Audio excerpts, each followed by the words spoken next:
Welcome to the Center of Everywhere podcast, where we explore stories of rural Minnesotans who are making a difference in their communities. Rural isn't in the middle of nowhere. It is in the center of everywhere. Welcome to the Center of Everywhere podcast. I'm Julie Tesch, and I'm the president and CEO at the Center for Rural Policy and Development. And we are a private, nonpartisan, nonprofit organization based in rural Minnesota, where we are dedicated to providing data-driven research on rural issues to help our policymakers make more informed decisions affecting the rural people and places of our state. Today, I am talking with a CRPD board member, Martha Castanon, and she works for the Immigrant Law Center, and she is an accredited representative and legal assistant based out of Moorhead. Welcome to you, Martha. Thank you. Well, thank you for welcoming me and having me here. Absolutely. So, we've been doing this podcast now for a couple of years. I think we're on season 3, which is pretty exciting. And I wanted this year to really start talking about our immigrant workforce and things that we can be doing in our community to be welcoming and to be helpful. And, the population of Minnesota, especially rural Minnesota, is not increasing right now. Mm-hmm. And so, we hear a lot about people talking about what can we be doing to increase our workforce. And obviously looking at good immigration is one of those things. So why don't we start out talking about the Immigrant Law Center of Minnesota? And if you could just give our listeners a background on what they do. Okay, so the Immigrant Law Center of Minnesota began way back in 1996. So we've been in existence for about 25 years now. And it was mainly based in St. Paul. And later on, they opened offices in Worthington, Minnesota, and in Austin, Minnesota, because they saw the increase of the packing plants hiring immigrants. And there were questions that were coming up, such as citizenship and renewal of green cards and other immigration-related issues that were coming up. At that same time, they were also getting calls from Northwest Minnesota. So they always had it in their minds for many years to open up a site along the Minnesota-North Dakota border. But as many nonprofits, funding was always an issue. They were finally able to get a grant, and they opened up an office here in Moorhead, Minnesota, for the Immigrant Law Center. So now we have several offices throughout the state. And so I'm an accredited representative.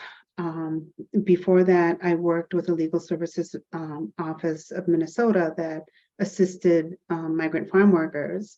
And some of the migrant farm workers had issues with immigration or wanted to become citizens. And so because of that experience I was able to get this job position with the Immigrant Law Center. So as Julie introduced me, I'm an accredited representative, which means that I'm like a legal assistant. So I do a lot of the intakes, I fill out the forms, I give people information, but I'm not an attorney. So I cannot do any type of work in front of an immigration judge. But I can sign off on certain kinds of immigration forms, such as renewal of green cards, citizenship. We also work with victims of domestic violence and sexual assault that sometimes they qualify for a certain kind of visa, or other victims of crime, certain kinds of crime. And we help them with that process in order to get their legal status. So the Moorhead office has been open since October of 2015. And I handle all of the Northwest Minnesota, some of Central Minnesota. So I have clients all the way from Park Rapids. I've had clients from Oslo, Minnesota, Alexandria, Lake Prairie, Morris. So I cover a very wide area, Detroit Lakes. So I cover a very wide area. I work on the cases, and it's always satisfying when a client is granted a green card or they're granted citizenship. So it's very satisfying work. That's great. And you said you're not a lawyer, but I would think you're probably the glue that keeps everything together with all of the paperwork. I know, talking with you over the couple of years, you're always making connections and making sure things are completed and thorough. So I think what you do is beyond important. Yeah. Yeah. And there's certain clients that there's nothing that we can do anything for them. And I tell them that, I don't give them false hopes that they're going to get status when I know in reality that they can't. So for whatever reasons. So what is the ethnic background of people that you're helping? I know people probably think of, the Latino population, but what backgrounds are you typically helping? Well, the face of Minnesota is changing. We're seeing more and more different communities, different immigrant communities. There's a lot of Latino. I'm seeing more people that are from way southern Mexico, Guatemala, El Salvador, Venezuela, Honduras. I've had clients that are from Peru and from Colombia.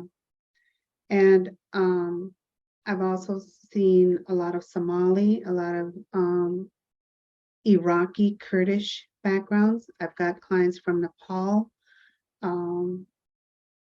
And from Ghana, Liberia, quite a variety of different countries from Africa, and then a lot of the Iraqi. I haven't had any Afghanistan yet, but I'm assuming that I'll get some sooner or later. I haven't had any from Ukraine, because it also depends on the funding that we have or the grants that the Moorhead office gets. That sometimes I can't help certain communities, but that is a changing face that I'm seeing, is a lot more immigrant communities from the different African countries and from the Middle East. Now, are those more immigrants, or are those more seeking, refugee status? Most of them came in, the ones that are coming in like from the African countries and from the Middle East, and some from Nepal, are usually coming in as refugees. So after they have been in the United States after a year under refugee status, they can then apply for their green card. And that's where I come in and I help them with that process. And eventually, after 5 years of living in the United States, they can apply for citizenship. And I also help them with that process. Great. So just because I know a lot of people like to think they know a lot about immigration, and I'm one of them, but I don't know a lot. So let's just go over some basics. So say somebody comes from Iraq as a refugee and they're here for a year. And then they can, when they're here for that year, are they able to work? What do they do? Yeah, so usually refugees are granted employment authorization. That's normally good for 2 years. Right now they're granting them for 2 years. So during that time, that 1 year time frame, they can work, they can live and work in the United States. They cannot travel. There are some that have gotten like special travel permits that they can get if there's an emergency back home. But they can live and work here in the United States. Then after a year has passed or more, then they can apply for the application to get their green card. And with that application, they have to submit like an updated medical record, provide information as to where they have lived and worked for the past year or so, and information on spouses and children and information of their parents. And then it will ask questions about good moral character, for example. Have they ever been arrested? Have they ever been deported before? Did they ever work with a terrorist organization? And that application is the same for everybody, regardless of how they came into the United States. It's called an I-485. Immigration has a number for each type of application. So this one is called the application to apply for permanent residence or adjust status. And it's the I-485. And it has a lot of questions that they ask. So that's submitted, and then it's just a matter of waiting for them to get their green card. So, And how, I know it's hard to say averages, but on average, how long does that take? it could be from 1.5 years to 2 years. Okay. And they can still work during that time? Yes. Okay. And it would be so interesting, you know, I think of, we're so fortunate in the United States and in Minnesota, you know, I don't have to uproot my family because I'm in fear for my life. And, you know, you see the stories, and it really brings a tear to your eye, because you have to wonder about the desperation that people have, that they're willing to cross thousands of miles on foot to get somewhere.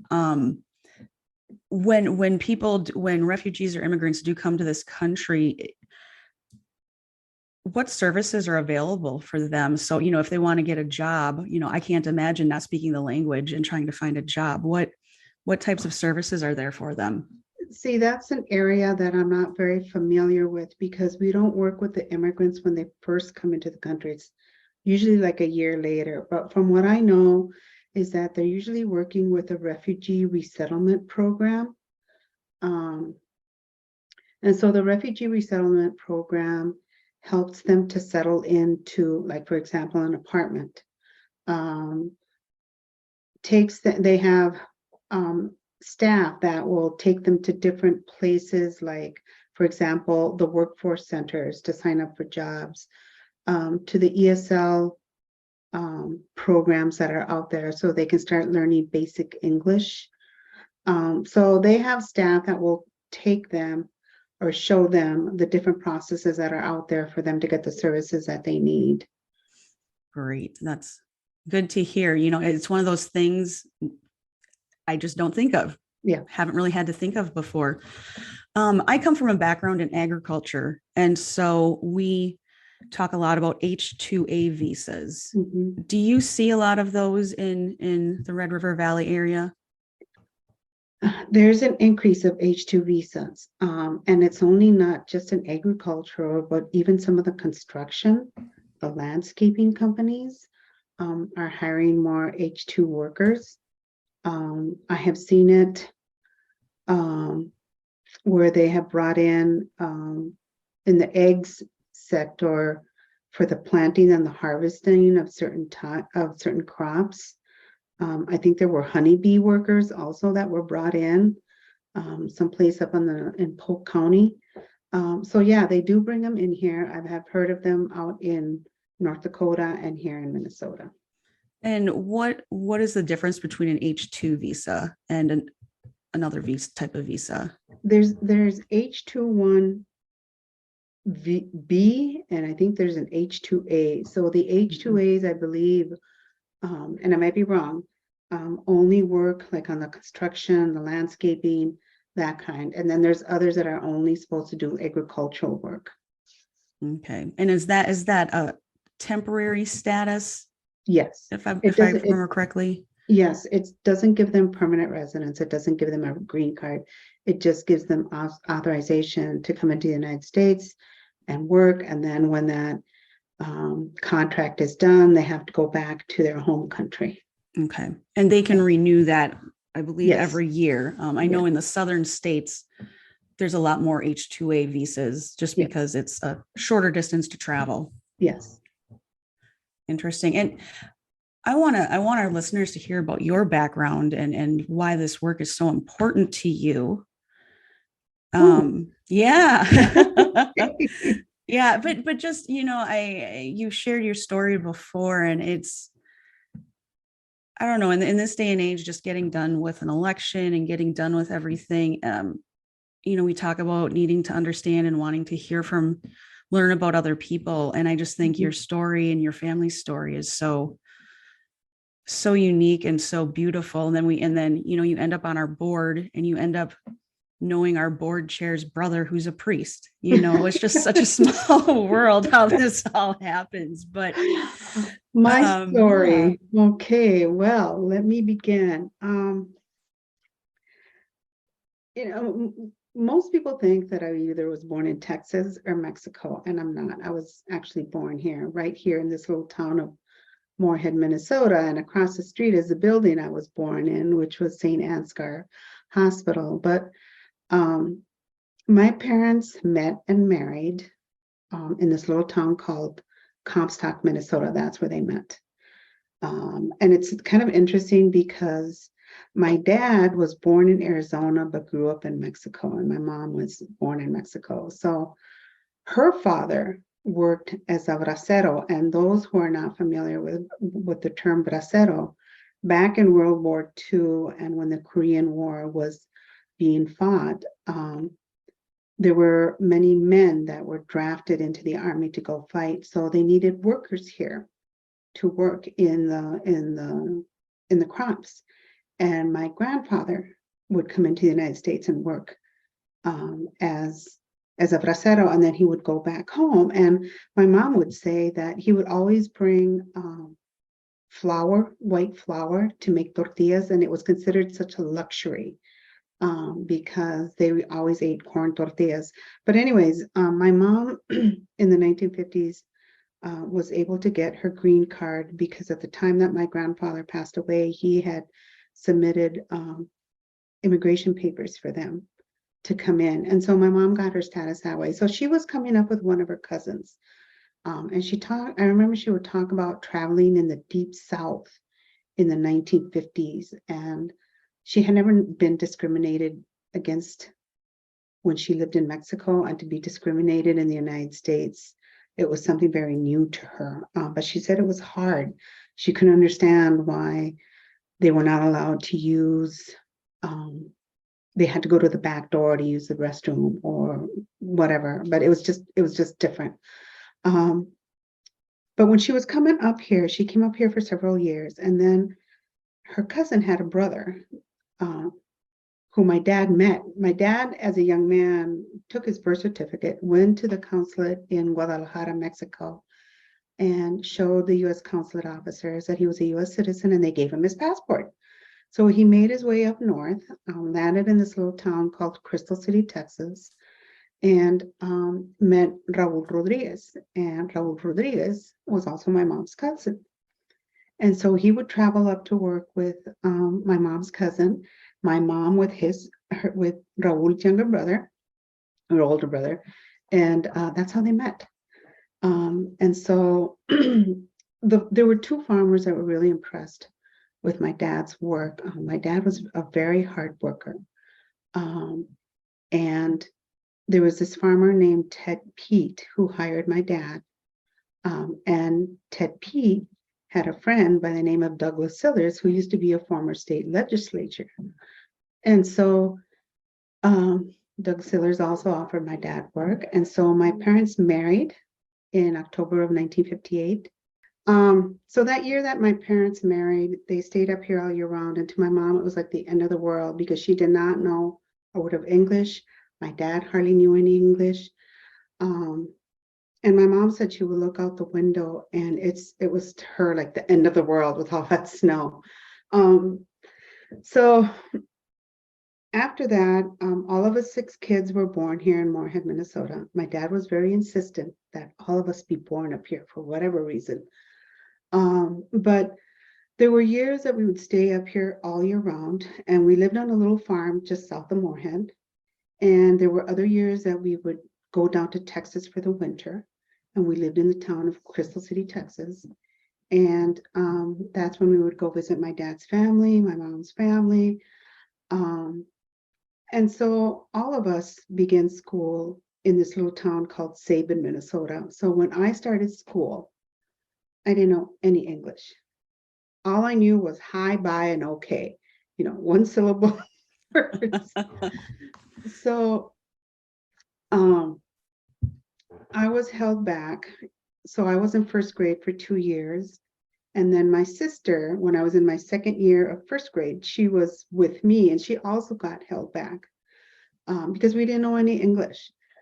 So after that, all my brothers and sisters, they would hear my sister and I speak English, so they picked it up. And the farmer's wife that we worked for, she had been a school teacher at one point. And I'll never forget when I must have been like 8 years old, we were living on the farm, and she knocked on the door and she had an armload of books. And she said, "You and your sister read these books, and in 3 weeks, the bookmobile will be back and you can grab more books." My sisters and I we read and we read and we read. And we developed a love for reading because of her. Also, my mom liked to read, but she read in Spanish. Sure. My dad also, I remember they would get the newspaper, the farmer would give them the old newspapers and they would review them. I mean, my mom would look at them, trying to pick up words, trying to learn. And it was kind of interesting. After my dad passed away, he had all these papers, and I found his GED diploma where he had gone to school he enrolled in classes, night classes, to study English. Wow. So it was really interesting to find that. And you didn't know that? I didn't, I was just a kid, but I remember, I think he would go either during the winter to classes in the afternoon to learn, basic English and stuff. So it was just fascinating. There were several years that we went to Wisconsin to pick cucumbers, which was the hardest work. I hated it more than working in sugar beet fields. And that's another thing. Every year we worked the sugar beet fields. So while my classmates from Moorhead High were usually up to the lakes or vacationing somewhere, I was working in the sugar beet fields. Oh boy. But in Wisconsin, it was really hard work. And I remember my father actually had to sign a work permit for me to work because and that was in 1972. So my birthday's in September, and he had to sign a work permit because the story was that there had been an accident or a kid had been killed in one of the fields, and you had to be 13 years old on up to work in the fields. And because I was going to be turning 13 in September, he had to sign this work permit. And I keep it in my office because it's a constant reminder to me of where I've been and where I am now, and to never forget those, where I come from. It keeps me in tune, and it helps me to, and the clients also, like deeply, they keep me rooted of where I come from, and not to forget my language, my culture, how to treat people with dignity and respect. To me, that is just number one for me, is treating my clients well. And I'm going to get all teary-eyed. I know. I'm like, gosh, I'm going to tear up. But all of us kids, we graduated from Moorhead High. We went to Moorhead High. My parents, in 1974, my dad, his kidneys failed and he got sick. So we never went back to Texas to live. So all of us graduated from Moorhead High here. It wasn't until, and my dad had to go on dialysis. So at that time in the 1970s, the only dialysis clinic that was nearby was in Fargo. It wasn't that far from my dad to drive, because down in Texas, the closest place was in San Antonio. San Antonio from Crystal City is, over an hour drive, close to 2 hours. It was going to be too hard for him. So we never went back, and it wasn't until the mid-1980s that a dialysis clinic was opened in Eagle Pass, Texas, which is right, it's a border town, not that far from Crystal City. And so my dad signed up. By that time, I was already married, having kids, so I never went back to Texas. Some of my siblings went back to Texas to be with mom and dad, but to them, they were so used to living up here that none of them wanted to live down there. I only have one brother who's down there right now, but most of us are up here in Minnesota with one sister in Atlanta.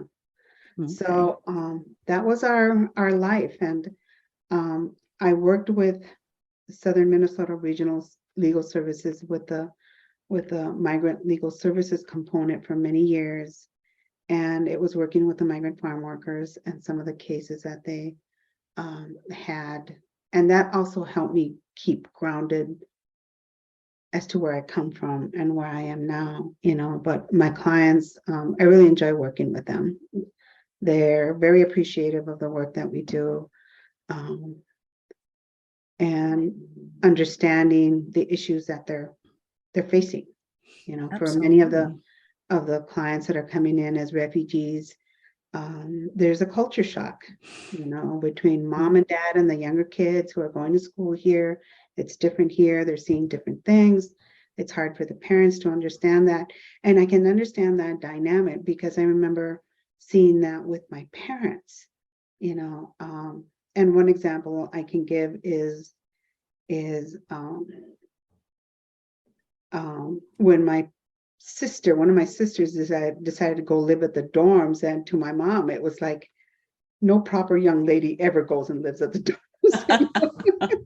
Why would you do that? It's different from where sometimes families would send a young girl off to college, but she was living with an aunt, or something. And this was like, no, not living at the dorms. It was just an interesting dynamic. How do you think things have changed over the years from when you were a young woman to, I know you have children, things that they're facing now? How has that evolved and progressed? I think for me, when I was going to school here, there were very little people of color. I think the most that you saw were Hispanic families, and even then there weren't as many Hispanic families as there is now. But back then we kind of knew each other by name, Now I see more diversity in the schools, and I think that's great. I think it's great because this rural area of Minnesota, it's changing, and as hundreds of years ago, there were Norwegian and German settlers and Polish settlers. They all came with different languages. They all, I'm sure, had their differences in some of their culture and their language and miscommunication, misunderstandings, but somehow it worked out. And I see the same happening. There's misunderstandings. There's a fear of the unknown, and people are afraid. Just because it's different doesn't mean it's bad. It's just different. And when you're open to learning about the differences, then you have a better understanding of the different cultures out there. Absolutely. So I think more and more kids, I see groups of kids hanging out together, and I think it's great when I see the diversity and the friendships, and learning about each other's culture. I think that's great. That's wonderful, and talking about it's different, it's not bad. I think that's like needs to be the theme for the foreseeable future. Yeah.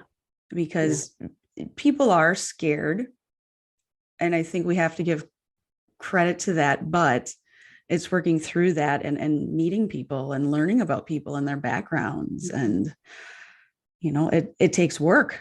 Yeah. It takes work to meet new people. So what do your children think of, like, your parents? So like their grandparents, what do they ever talk about them, or, their work in the past? My kids have a deep respect for their grandma and for abuelo and abuela.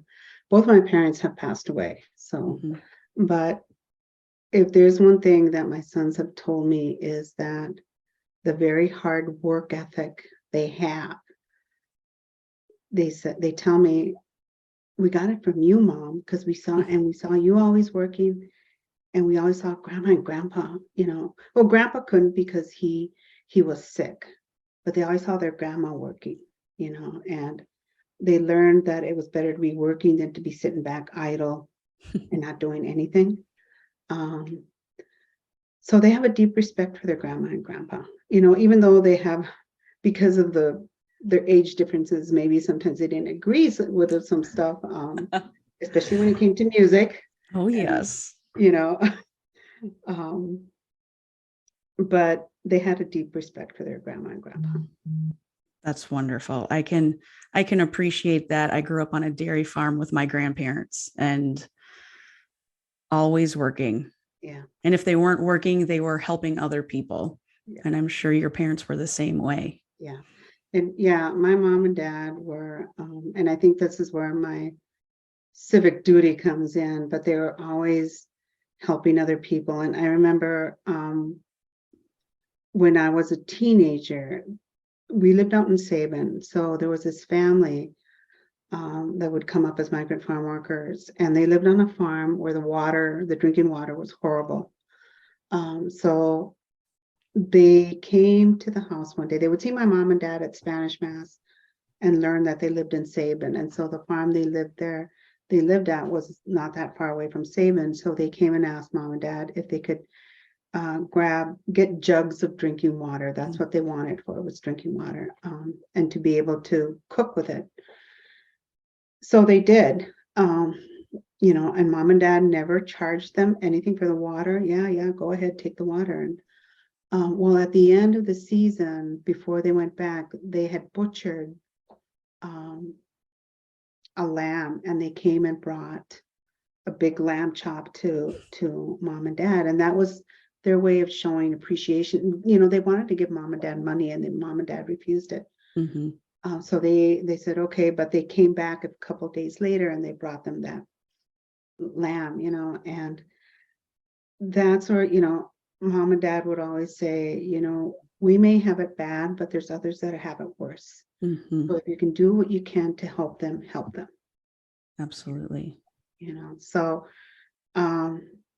sometimes I hear people complaining about the weather, how cold it is, and yeah, it's cold, but I stop and think, okay, I've got a roof over my head. I have gas in my car. I have food in my home. I have a job, I have a way to heat my home. So it's not so bad. Right. It's all about perspective. It's all about perspective. Absolutely. And yeah, and just helping each other out. And like you said previously, just about dignity, helping people find dignity, whether it's in their work or their living conditions, but just providing dignity for people of all walks of life. So, well, we're getting to the end of our time, and I want to thank you for being on our podcast today. And I also want to thank you for being on our board. I know, gosh, how long have you been on our board now? 3 years? 3 years. And I know you took a leap of faith on me. I had just started, and you're like, what is this? What am I doing? So I so appreciate you taking that leap of faith. I know my staff and I have learned a lot from you, and we're so grateful for the connections you've given us on our research topics. And we're really looking forward to expanding more of our research topics in talking about other populations across Minnesota, so that we are very representative of, our research is representative of the whole of Minnesota. So thank you for that. We really appreciate it. Thank you, Julie and Kelly, for having me on here. Absolutely. And actually, Martha, before you go, why don't you let everyone know the website for the Immigration Law Center in case they want to learn more about the organization? It is www.ilcm.org. And on there is a vast wealth of information about the services we provide, different immigration topics, a list of our supporters. If you want to donate, there's a way to donate on there. So yes, www.ilcm.org. Wonderful. Thank you so much, Martha. We really appreciate it. And happy Thanksgiving. And I want to try your family stuffing sometime. That sounds amazing. All right. Thank you for having me. You've been listening to the Center of Everywhere podcast, where we explore stories of rural Minnesotans who are making a difference in their communities. Rural isn't in the middle of nowhere. It is in the center of everywhere.